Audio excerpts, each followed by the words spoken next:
In studio right now from the Genesis Group Board of Trustees, Gordon Garrett and Gary Ford. Gentlemen, good morning. Good morning. Good morning. So you guys do this, and I'm familiar with it. You do it every year, and it's a celebration of education. My wife's a teacher, and it's a big deal for us, of course. We have kids.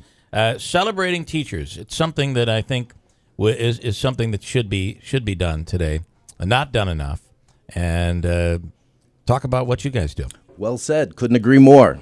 This year marks the 11th year that we're having this annual celebration of education. It is in the center of American Education Week. We're holding it at Harts Hill Inn in Whitesboro on Thursday, November 17th at 5:30. Over the past 11 years, we have recognized and honored 350 individuals, programs in education, as well as have inducted 37 members into our Hall of Fame. Wow.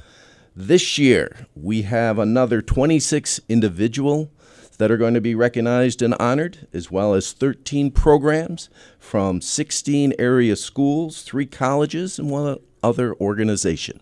So we're excited, we're ready, and we agree with your introduction that this is something that would represent the thousands of outstanding educators in our area. Well, it is. I mean, this is our future, right? These kids are our future, and we do a great job of celebrating athletes and sports programs, and but the teachers sometimes get left out of all of that, and I don't think they necessarily should. Manaski.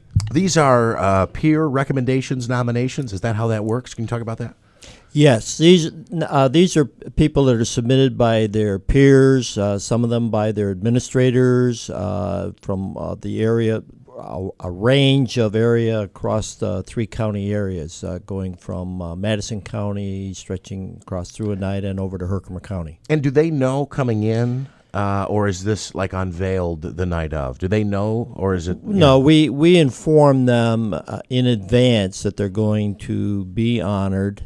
They don't know that we do not tell them who has nominated them. We don't give them the particulars of the nomination, but we do allow them to know in advance so they can be in attendance. And family and family. A few years ago, I said I was at one of these. My father-in-law was named a couple years back, Rick Timms. Yes. So, and it is a great event. A lot of people show up. A lot of families come, and it's really honoring those people that are fighting for our kids. Is really what it is. Correct. And last year we had over 500 in attendance at this event. Wow. So it has really grown.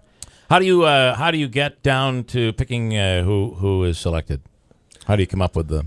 We have a committee of which Gordy and I serve, and then the nominations are to be turned into us by the 20th of October.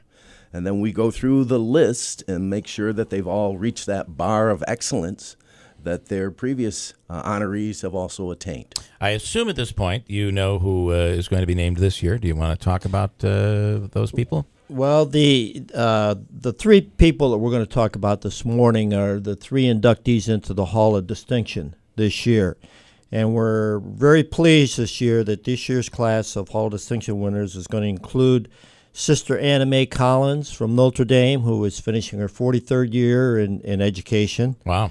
Donald Edick, an icon in Well-known. Hartford, Yep. well-known throughout the area. Good man. And Dr. Mark Vivacqua, who is going to be retiring as the superintendent of schools of Herkimer County, Boise. So all 3, we feel really excited about this year's class of the Hall of Distinction.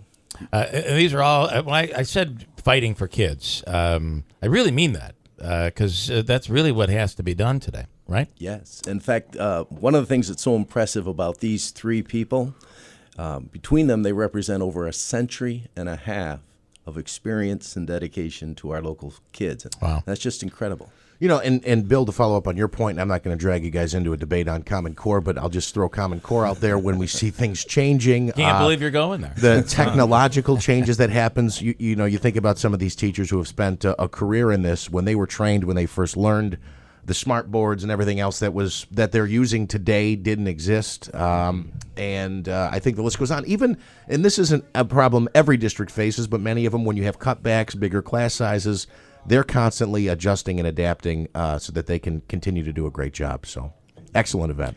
To follow up on that, Jeff, as a lifelong educator, classroom teacher, I always stress to people when they ask, what did you teach? Answer is simple. I taught kids. Right.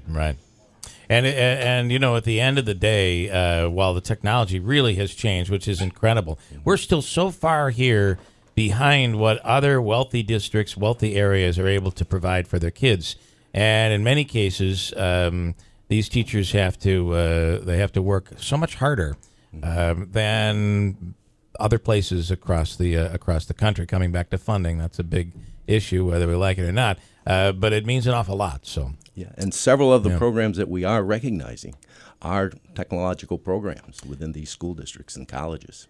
Big today with a chance at nanotechnology and all of these opportunities. So, okay, again, for people if they'd like to attend and support what you guys are doing. Reservations can be made by email to reservations@thegenesisgroup.org.